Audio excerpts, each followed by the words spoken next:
ரூபாய் 1000, 2000, 4000, 6000, 8000, பிள்ளைக்கு பிள்ளைக்கு 12000, 14000, 16000, 18000, 20000.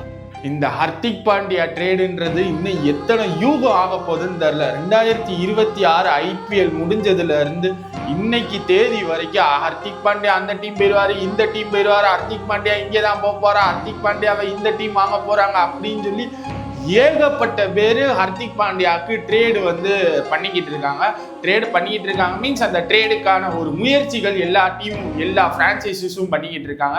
அதுல பிரான்ச்சைசிஸ்ல இந்த ட்ரேடுக்கும் எங்களுக்கும் சம்பந்தமே இல்லாம இருக்கிறதுன்னு பார்த்தோம்னா ஒரு சில டீம், அதுல மெயினா சன்ரைசர்ஸ் ஹைதராபாத். அவன் சும்மாவே பொழக்கிறவே, அவன் டீம் எதுக்கு நான் போய் ஹர்திக் பாண்டியாவை எடுத்துக்கிட்டேன் அப்படின்னு சொல்லிட்டு அவன் இந்த ட்ரேடுல இன்ட்ரெஸ்டே காட்டல. அடுத்து RCB, இப்ப இருக்கிற RCB டீமுக்கு இல்ல இன்னும் ஹர்திக் பாண்டியா வந்துதான் இவங்க கப்பு ஜெயிக்கணுமா அப்படின்ற ஒரு மிதப்புல இருக்காங்க. அதனால இந்த RCB இன்னும் அது போக வேற யாரு, எல்லாருமே மும்பை இந்தியன்ஸ் RCB இது ஒரு ஹர்திக் பாண்டியா ட்ரேட்ல இன்வால்வ் ஆகல. அதாவது ட்ரேட்ல நாங்க ஹர்திக் பாண்டியா எடுக்க போறோம்ட்டு அமித்ஷா இருக்கிற எல்லா டீமுமே ஹர்திக் பாண்டியா. அதே மாதிரி குஜராத் டைட்டன்ஸ் நாங்க ஹர்திக் பாண்டியா வேணும்னு எடுக்கல, ஆனா ஹர்திக் பாண்டியா போய் குஜராத் டைட்டன்ஸ் கதவை தட்டி இருக்காரு. அதெல்லாம் இந்த வீடியோல பார்ப்போம். மிச்சபடி எல்லா டீமுமே அங்கிட்ட இவர் இருக்காரு அவர் இருக்காரு அப்படின்னு சொல்லிட்டு ஹர்திக் பாண்டியா வேணும் அப்படின்னு சொல்லி கேட்டிருக்காங்க. ஹர்திக் பாண்டியாவுக்கும் மும்பை இந்தியன்ஸுக்கும் இருக்கிற தகராறு எல்லாத்துக்குமே தெரியும், அதை நம்ம பேச வேண்டியதில்லை. அதனால ஹர்திக் பாண்டியா மும்பை இந்தியன்ஸை விட்டு போறாரு.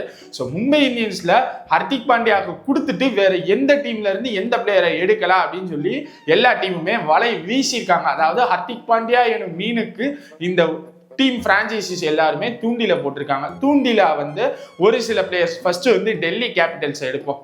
டெல்லி கேபிட்டல்ஸுக்கு நாங்கள் உங்களுக்கு அக்ஷார் பட்டேலை கொடுக்குறோம். அக்ஷார் பட்டேலை கொடுத்தோம்னா அவர் ஒரு மாதிரி ரொம்ப பெரிய பிளேயரு, ரொம்ப முரட்டுத்தனமான பிளேயரு, நாங்கள் அவரை உங்களுக்கு கொடுத்துட்டு அதுக்கு பதிலாக நாங்கள் ஹர்திக் பாண்டியா, உங்களுக்கு ஹர்திக் பாண்டியா வேணாம் அதனால நாங்கள் எங்களுக்கு ஹர்திக் பாண்டியாவை எடுத்துக்கிறோம் அப்படின்னு சொல்லிட்டு ஃபர்ஸ்ட் டெல்லி கேபிட்டல்ஸ் ஒரு தூண்டில போட்டிருக்காங்க. இந்த இடத்துல மும்பை இந்தியன்ஸுக்கும் டெல்லி கேபிட்டல்ஸுக்கும் என்ன அட்வான்டேஜ்னு பார்த்தோம்னா, ஃபர்ஸ்ட் டெல்லி கேபிட்டல்ஸ்ல இருந்து அக்ஷார் பட்டேல் கேப்டன் பண்ணாரு, ஒன்றும் சோபிக்கப்படவில்லை டெல்லி கேபிட்டல்ஸை பொறுத்த வரைக்கும். அதனால அவர் அக்ஷார் பட்டேலை கொடுத்துடுறோம் அப்படின்ட்டு. மும்பை இந்தியன்ஸுக்கு அக்ஷார் பட்டேல் தேவையா என்று கேட்டால் கண்டிப்பாக தேவைன்னு சொல்லலாம், தேவை இல்லைன்னு சொல்லலாம். ஃபர்ஸ்ட் தேவை அப்படின்னு சொல்லிடு. மும்பை இந்தியன்ஸுக்கு மெயினா இப்ப மிஸ் ஆகிறது ஒரு சில பேர் பல காரணங்கள் இருக்கு. பட் இது ஒரு மெயின் ரீசன் என்னதுன்னா, குருணால் பாண்டியாவை மும்பை இந்தியன்ஸ் மிஸ் பண்றாங்க. இப்ப இருக்கிற ஃபார்முக்குன்னு இல்லை, பொதுவா மும்பை இந்தியன்ஸ் கப் ஜெயிக்கல குருணால் பாண்டியா ஒரு குரூசியல் பிளேயரா இருந்தாரு. அந்த ஒரு left hand spinner, left hand batsman, left hand fielder, like ஒரு மாதிரி ஏதாச்சும் ஒரு மேட்ச் ரொம்ப ஒரு மாதிரி மும்பை தோத்துரும் அப்படின்னு இருக்கிற நிலைமையில குருணால் பாண்டியா முடிச்சு கொடுத்துருவார் மும்பை இந்தியன்ஸ் ஜெயிக்கிற மாதிரி. அந்த ஒரு கீ பிளேயரா அக்ஷார் பட்டேலை மேபி ரீப்ளேஸ் பண்றதுக்கு ஓகே வாய்ப்பு இருக்கு. பட் இதுக்கு ரீப்ளேஸ்மெண்ட் ஹர்திக் பாண்டியாவா கொடுக்கறதுன்னா இது என்ன கதைன்னு இப்போ வரைக்கும் தெரியல. ஏன்னா அக்ஷார் பட்டேல் ஓகே ஒரு நல்ல பிளேயர், அதுக்கு இவங்க ஹர்திக் பாண்டியாவை வாங்கிட்டு இவங்க அக்ஷார் பட்டேலை கொடுப்பாங்களா? மும்பை இந்தியன்ஸ் என்ன மலுமுட்டிய இருக்கலாம், ஒரு கடந்த ஒரு 4 வருஷம் 5 வருஷம் மும்பை இந்தியன்ஸ் மலுமுட்டி மாதிரி இருக்கலாம், அதுக்காக இந்த அளவுக்கு மலுமுட்டியா இருப்பாங்களா அப்படின்றது தெரியாது. ஸோ இது நடக்கிறதுக்கு என்னோட கணிப்பை பொறுத்த வரைக்கும் வாய்ப்பே கிடையாது. இது டெல்லி கேபிட்டல்ஸை பொறுத்த வரைக்கும். அடுத்து குஜராத் டைட்டன்ஸ் அவங்க ஹர்திக் பாண்டியாவை கேட்கவே இல்லை. ஹர்திக் பாண்டியாவா போய் இந்த மாதிரி நான் திருப்பி உங்க டீம்ல வந்துக்கிறேன் அப்படின்னு சொல்லி கேட்டிருக்காரு. ஏற்கனவே குஜராத் டைட்டன்ஸ் 2023 விட்டுட்டாங்க. கரெக்டா? கரெக்ட், 23 விட்டுட்டாங்க. 24 25 கரெக்ட். ஏன்னா ஸ்டாட்ஸ் ஒரு பயமா இருக்கு. இல்ல கீழே கமெண்ட்ல போடுறீங்க கரெக்டா படிச்சுட்டு சொல்றான்ட்டு. ஓகே, ஹர்திக் பாண்டியா விட்டோடனே என்ன சொல்லிட்டாங்க, ஹர்திக் பாண்டியா மும்பை இந்தியன்ஸ் வந்தோடனே இவங்க என்ன சொல்லிட்டாங்க, குஜராத் டைட்டன்ஸ் ஹர்திக் பாண்டியா எங்களை மதிக்கல, அவர் வீம்புக்குன்னே எங்களை ரெஸ்பெக்ட்ஃபுல்லா ட்ரீட் பண்ணாம அவர் மும்பை இந்தியன்ஸ் போயிட்டாரு அப்படின்னு சொல்லிட்டு ஹர்திக் பாண்டியா மேல ஒரு பேச்சு இருந்துச்சு. இந்த ஹர்திக் பாண்டியான்ற ஒரு மனுஷன் இப்படி பண்ணிட்டு திருப்பி அந்த வீட்டு கதவே போய் தட்டலாமா? என்ன புரியல. சரி, தட்டினா சும்மா தட்டலாமா? கல்ல விட்டு எறிகிற மாதிரி எனக்கு திருப்பி ஜிடில கேப்டன் கொடுக்கணும் அப்படின்னு சொல்லி கேட்டா அவங்க இருக்கிறதுல சும்மன் கில்லத்தான் அவங்க சரி வேணாம், இதை சும்மன் கில்ல இதுக்குள்ள இருக்க வேண்டாம், சும்மன் கில்லு தான் கேப்டனு. இப்போ சும்மன் கில்ட்ட இருந்து கேப்டனை பிடிங்க ஹர்திக் பாண்டியாட்ட கொடுத்துட்டு இவங்க நொட்டிடுவாங்க ஒரே நொட்டா. அதனால ஹர்திக் பாண்டியா ஜிடி போறதுக்கும் வாய்ப்பே இல்லை. அடுத்தது LSG. எல்எஸ்டியை பொறுத்த வரைக்கும் எல்எஸ்டி என்ன சொல்லியிருக்காங்கன்னா ஹர்திக் பாண்டியாவுக்கு நாங்கள் வந்து உங்களுக்கு நிக்கோலஸ் பூரானா தரோம், நீங்கள் எங்களுக்கு ஹர்திக் பாண்டியா கொடுங்க அப்படின்னு சொல்லி கேட்குறாங்க. எல்எஸ்டியை பொறுத்த வரைக்கும் கேப்டன்ஷிப் ப்ராப்ளம்ல இருக்கு. ஏன்னா பண்ட் வந்து தலைவன் போயிட்டாப்ல, பொங்கச்சோறு வேண்டாம் புளியோதரை வேண்டாம்னு சொல்லிட்டு பண்ட் போயிட்டாப்ல. பட் இன்னும் அஃபீஷியலாக வரல, மேபி ஒரு 90% கன்ஃபார்ம். ஓகேவா, இந்த இடத்துல ஹர்திக் பாண்டியா வந்து எல்எஸ்டிக்கு போனார்னா கன்ஃபார்ம் கேப்டன் பண்றதுக்கும் வாய்ப்பு இருக்கு. இன்னொன்று அந்த பிச்சில் வந்து அந்த எல்எஸ்டி பிச்சு வந்து கொஞ்சம் பெருசு, அதில் வந்து இவரோட பவுலிங் சூப்பராக இருக்கும். அவரோட பெஸ்ட் இருக்கிறதும் எல்எஸ்டி பிச்சில் தான். லைக் 5 எடுத்திருக்காருன்னு நினைக்கிறேன், அது கரெக்டாக தரல, 5 தரல. ஓகேவா, இதனால எல்எஸ்சிக்கு இவர் போறதுக்கு வாய்ப்பு இருக்கு. இப்போ நிக்கோலஸ் பூரான் வருவோம். நிக்கோலஸ் பூரான் வந்து ஐபிஎல்லை தவிர்த்து அதர் பிரான்ச்சைசிஸ் நடக்குதுல, அந்த பிரீமியர் லீக்ல எல்லாத்துலயுமே மும்பைக்காக தான் நிக்கோலஸ் பூரான் வந்து விளையாடிட்டு இருக்காப்ல. ஸோ மும்பை மீன்ஸ் மும்பை இந்தியன்ஸுக்கு விளையாடிட்டு இருக்காப்ல. அப்போ அதே மாதிரி நிக்கோலஸ் பூரானை இங்க மும்பை இந்தியன்ஸுக்கு கொண்டு வந்தாங்கன்னா எப்படி இருக்கும்? ஏன்னா இப்போ அடுத்தது வர்றேன், குருணால் பாண்டியா எப்படி மும்பை இந்தியன்ஸுக்கு போச்சா அதே மாதிரி கைரன் பொலார்டுன்ற ஒரு மனிதருக்கு இன்ன வரைக்கும் ரீப்ளேஸ்மெண்ட் கிடைக்கவும் முடியாது, கிடையாது. அப்படி ஒரு இது அடுத்த ஜென்மத்துல கைரன் பொலார்டா திருப்பி வந்தா தான் உண்டே தவிர்த்து அந்த மாதிரி ஒரு பிளேயர் கிடையாது. அப்போ கிடையாது, அதுக்கு ஈக்குவலா இல்லைனாலும் ஓகே அப்படின்ற மாதிரி இருக்கிறது பூரான. ஓகே கூட இல்லை, வேற வழியில பூரான தான் சேர்க்கணும் அப்படின்ற மாதிரி. ஓகே, பூரான கொண்டு வந்தா அந்த பிளேஸ்க்கு சூட் ஆவார், ஃபினிஷர் ரோலுக்கு. இன்னொன்று மும்பை பிச்சு வான்கடை பிச்சுக்கு பூரான் சூப்பரா செட் ஆவார். அதனால அவங்க இப்படி சொல்றாங்க. இது ஒரு சைடு இருக்கு. இதுக்கும் மும்பை இந்தியன்ஸும் இன்னும் பெருசா இன்னும் சொல்லலை. மும்பை இந்தியன்ஸ் வச்சு நான் கடைசி வர்றேன் இப்போதைக்கு, சரியா? இது ஒரு சைடு போய்கிட்டு இருக்கு.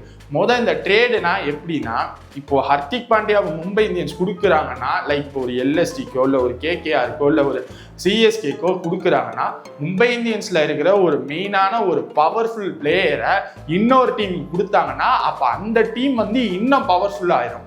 சிஎஸ்கேக்கு இப்போ கொடுக்குறாங்க இல்லை கேகேஆருக்கு கொடுக்குறாங்கன்னா ஹர்திக் பாண்டியா அந்த டீமுக்கு போச்சுன்னா அவர் வந்து மொரட்டு அட்வான்டேஜ் டீம் ஆயிரும். அப்போ மும்பை இந்தியன்ஸ் எதுக்கு இன்னொரு டீமை வளர்க்கணும்? அப்படி வளர்க்குறது சரி, வேற வழி இல்லை, அந்த பிளேயர் நான் போறேன் அப்படின்னு சொல்லிட்டாருன்னா அப்போ இந்த பிளேயரை கொடுத்துட்டாங்கன்னா அந்த டீம் அட்வான்டேஜ் ஆயிடுச்சுன்னா அப்போ அந்த டீம்ல இருந்து ஒரு 2 பேரை எடுத்தா தானே நமக்கு ஒரு அட்வான்டேஜ் வரும். லைக் இப்போ கேகேஆருக்கு நாங்கள் ஹர்திக் பாண்டியாவை கொடுக்குறோம்னு வச்சுக்கிறோம். கேகேஆர்ல மெயினான பவுலர்ஸ்னா பிளேயர்ஸ்னா யாரு? ஒரு சுனில் நரைன், அந்த மாதிரி பிளேயர்ஸை எடுத்தா தான் இங்கிட்டும் இருக்கும் ஒரு சண்டை நடக்கும். எந்த டீம் ஆச்சு இன்னொருத்த நல்லா இருக்கட்டும் வளர்ந்துட்டு போட்டோம் அப்படின்னு சொல்லிட்டு ஹர்திக் பாண்டியா கொடுத்துருவானா? என்ன புரியல. அப்படி இருக்கல அங்க இருந்து ஒரு 2 பிளேயரை எடுத்து இந்த டீமும் ஸ்ட்ரென்தன் ஆகணும் பார்ப்பாங்க, அவங்களுக்கும் எதுவும் இதாக கூடாது. லைக் எப்படின்னா இவனும் நல்லா இருக்க கூடாது, இவனும் மொத்தத்துல இதான் ஐபிஎல் பொறுத்த வரைக்கும் வரா. நான் ஒருத்தனை கொடுத்தேன்னா இந்த டீம்ல இருந்து நான் ஒருத்தன் கொடுக்குறேன் ரைட், ஆனா இவனை வச்சு நீங்க என்ன அடிச்சே பெரிய ஆள் ஆயிடக்கூடாது, அந்த பாயிண்ட் ஆஃப் வியூல தான் இருப்பாங்க. ஓகேவா, இப்போ கேகேஆர் சைடு வருவோம். கேகேஆர் ஹர்திக் பாண்டியா கேட்டோடனே கேகேஆருக்கு சூப்பரான ஆள். ஏன்னா ரகானே இப்போ வந்து ரிட்டையர் ஆயிட்டாப்ல, கேப்டன்ஷிப்பும் கேகேஆர்ல வந்து அவைலபிலிட்டி இருக்கு. கேகேஆர் பிச்சில் கொல்கட்டா பிச்சில் ஹர்திக் பாண்டியா செம்மையா விளையாடுவார். எத்தனை பேருக்கு அந்த ஒரு இன்னிங்ஸ் ஞாபகம் இருக்குன்னு தெரியல. ஹர்திக் பாண்டியாவோட பெஸ்ட் ஸ்கோர் வந்தது அந்த கொல்கட்டா லைக் அந்த ஈடன் கார்டன் பிச்சில் தான் வந்துச்சு. ஸோ இதை அப்படியே ஹர்திக் பாண்டியா வந்து கேகேஆருக்கு கேட்டாங்க. அப்போ கேகேஆர் ஒரு டிமாண்ட் வச்சாங்க, நான் எந்த பிளேயரை கொடுக்க மாட்டேன், ஆனா நீ எனக்கு வந்து இவரை கொடுத்துரு, லைக் ஹர்திக் பாண்டியா கொடுத்துரு அப்படின்ட்டு. இவங்க இப்படின்னா ஹர்திக் பாண்டியா இப்ப கேகேஆர் கொடுக்குறாங்க. கேகேஆர்ல யார் யார் கீ பிளேயர்ஸ் இருக்கா? கேமரன், சுனில் நரைன் வாய்ப்பே கிடையாது. Like West Indies players Russell, Kieron Pollard, DJ Bravo இந்த மாதிரி இருக்கிறது சுனில் நரைன் கேகேஆருக்கு. கேகேஆர்ல இருந்து சுனில் நரைன் வர போறது இல்லை. அப்போ வேற யார் இருக்கா? கேமரன் கிரீனை வந்து எடுத்தோன்னு வச்சுக்குவோம். இந்த வருஷம் ஒண்ணுதான் விளையாட முடியும். இந்த வருஷத்துலயும் லைக் 2027 ஆசிசன் போயிடுவாரு, இல்லாட்டினா வேர்ல்ட் கப்னு போயிடுவாரு. அடுத்த வருஷம் ஐபிஎல்ல கன்ஃபார்ம் விளையாட மாட்டாரு. அதுக்கு அடுத்த வருஷம் ஐபிஎல்ல மெகா ஆப்ஷன். ஸோ இது கிரீனு வாய்ப்பே இல்லை. அவ வேற இருக்கிறது யாரு? ரகுவன்சி எடுக்கலாம், இல்லாட்டினா அவரை போய் அந்த அந்த பிளேயரை நம்ம சொல்ல விரும்பல. அந்த ஒரு ஃபாஸ்ட் பவுலர் வந்துதான் மும்பை இந்தியன்ஸ் கப் அடிக்கணும்னா அப்படி ஒரு கப்பே வேண்டாம் மும்பை இந்தியன்ஸுக்கு. அந்த ஒரு ஃபாஸ்ட் பவுலர் இருக்காரு, வேற யாரும் அந்த டீம்ல வந்து பேர் சொல்ற அளவுக்கு இல்லை. இது வந்து கேகேஆர் சைட்ல போய்கிட்டு இருக்கு இந்த டாக். ஆனா மேக்சிமம் எல்லாரும் சொல்றது என்னதுன்னா கேகேஆருக்கு போறதுக்கு வாய்ப்பு இருக்கு அப்படின்னு சொல்லி. ஆனா வந்த புதுசுல அந்த கதைக்கு தான் இப்ப வர்றேன். சிஎஸ்கே வந்து ஹர்திக் பாண்டியாவை ட்ரேடு எடுத்துருவாங்க, ஹர்திக் பாண்டியா சிஎஸ்கேக்கு தான் அப்படின்னு சொல்லி கடந்த ஒரு மாதமா சூப்பர் அந்த டாபிக் வந்து இன்ஸ்டா எடுத்தாலும் அதான் வருது, எங்க எடுத்தாலும் ஹர்திக் பாண்டியா சிஎஸ்கேன்னாங்க. அதுக்கப்புறம் சிஎஸ்கே ஒரு இது போட்டாங்க, நாங்க எங்க கோச்சை தேடிக்கிறோம், கேப்டன் என்னன்னு முடிவு பண்ணிக்கிறோம். எங்க டீம் மென்டார் எங்க MS தோனி பாய் அவர்கிட்ட நாங்க எல்லாத்தையும் கேட்டுக்கிறோம். அப்புறமா நாங்க ஹர்திக் பாண்டியாவுக்கு வரலாமா இல்லையா அப்படின்ட்டு இப்போ சிஎஸ்கேல இருந்து ஒரு அஃபிஷியலா ஒரு அஃபிஷியலும் கிடையாது, ஒரு இப்ப பேசுறதுல அந்த காத்தோர செய்திகள் இருக்குல்ல, அந்த மாதிரி காத்தோர செய்தி தான் வந்திருக்கு. ஹர்திக் பாண்டியாவை பத்தி சிஎஸ்கே இப்ப வரைக்கும் யோசிச்ச மாதிரியே தெரியல அப்படின்ற லெவலுக்கு அந்த காத்தோர செய்தி வந்திருக்கு. ஏன்னா இப்ப வந்து சிஎஸ்கேல கோச் கிடையாது. பிரெண்டன் மெக்கலம் வர போறாரா, மைக்கேலசி வர போறாரா, ஆண்ட்ரூ ஃபிளின்டாஃப் வர போறாரா, இன்னும் இது மாதிரி எத்தனையோ ஃபாரின் கோச்சஸ் வர போறாரு. எந்த கோச் வந்தாலும் நாங்க தோனி பாய்கிட்ட போய் ஃபர்ஸ்ட் கேட்கணும் அப்படின்னு சொல்லிட்டு ஒரு ஸ்டேட்மெண்ட் வந்துச்சு. அடுத்து ஹர்திக் பாண்டியா வந்தா நாங்க வந்து கேப்டனா தான் வருவோம் அப்படின்னு சொல்லல, தோனி பாய்கிட்ட வந்து இவர் கன்சிடர் பண்ணியிருக்காரு அப்படின்னு சொல்லி ஒரு காத்தோர செய்தி வந்துச்சு. லைக் எப்படின்னா, தோனியா ஹர்திக் பாண்டியாவும் பேசினப்போ ஹர்திக் பாண்டியாட்ட வந்து தோனி சொல்லியிருக்காப்லையா, நீ வாப்பா அப்படின்னு சொல்லல. ஹர்திக் பாண்டியா இல்ல, நான் இங்க வந்தாலும் நான் கேப்டன் தான் பண்ணுவேன் அப்படின்ட்டு. அப்போ சிஎஸ்கேல ஏற்கனவே ருத்ராஜன் ஒரு மனிதர் இருக்காரு. ஏற்கனவே அதே மாதிரி அடுத்து சஞ்சு சாம்சன் ஒரு மனிதரை போன வருஷம் புது ஏலத்துல எடுத்து ஒரு மாதிரி பொங்கச்சோறு மாதிரி கிண்டி வச்சிருக்காங்க. சரியா, இப்போ ஹர்திக் பாண்டியாவை எடுத்து திருப்பி சிஎஸ்கேல கேப்டனை கொடுத்தாங்கன்னா 2024-25 மும்பை இந்தியன்ஸுக்கு என்ன கதை நடந்துச்சோ அதே கதை தானே இங்கேயும் நடக்க போகுது. கரெக்டா, 2024-25 அந்த வருஷம் மட்டும் இன்னும் ஞாபகம் வர மாட்டேங்குது. அது வந்து ஒரு நமக்கு கருப்பு வருஷம். ஏன்னா அந்த ஒரு வருஷம் ஒரு மாதிரி மும்பை இந்தியன்ஸ் ஃபேனா இருந்து திடீர்னு ஹர்திக் பாண்டியா வந்தப்ப சந்தோஷமும் பட முடியல, கஷ்டமும் பட முடியல, ரோஹித் சர்மா போனது. அதனால அந்த வருஷம் மட்டும் கரெக்டா தரல. ஓகேவா, இது சிஎஸ்கே சைட்ல போய்கிட்டு இருக்கேன். சிஎஸ்கே இப்போ வந்து நான் வந்து ஃபர்ஸ்ட் வந்து நாங்க கோச்சை முடிவு பண்ணிட்டு வர்றோம் அப்படின்னு சொல்லிட்டு இந்த டீலை அப்படியே ஆஃப் பண்ணி வச்சிருக்காங்க. இது சிஎஸ்கே சைடை பொறுத்த வரைக்கும். இப்போ அப்படியே மும்பை இந்தியன்ஸ் சைடுக்கு வரும். அவன் என்ன சொல்றான்னா, நான் ஹர்திக் பாண்டியா ட்ரேடை இன்னும் யோசிக்கவே இல்லை, நான் கொடுப்பேன், ஆனா இப்போதைக்கு நான் அதை பத்தி பேசவும் இல்லை, எந்த டீம் என்கிட்ட கான்டாக்டும் பண்ண வேணாம், நான் கான்டாக்டும் பண்ணலை, நான் ஹர்திக் பாண்டியா பத்தி யூகிக்கவே இல்லை அப்படின்ற மாதிரி மும்பை இந்தியன்ஸோட பாயிண்ட் ஆஃப் வியூல இருந்து பேசுறாங்க. இந்த ஹர்திக் பாண்டியான்றவர் ஒரு மொரட்டு பிளேயர், லைக் ஒரு 3 dimensional player, batting, finishing, bowling, fielding, 3 கூட கிடையாது, கேப்டன், எல்லாமே ஹர்திக் பாண்டியாவால பண்ண முடியும்.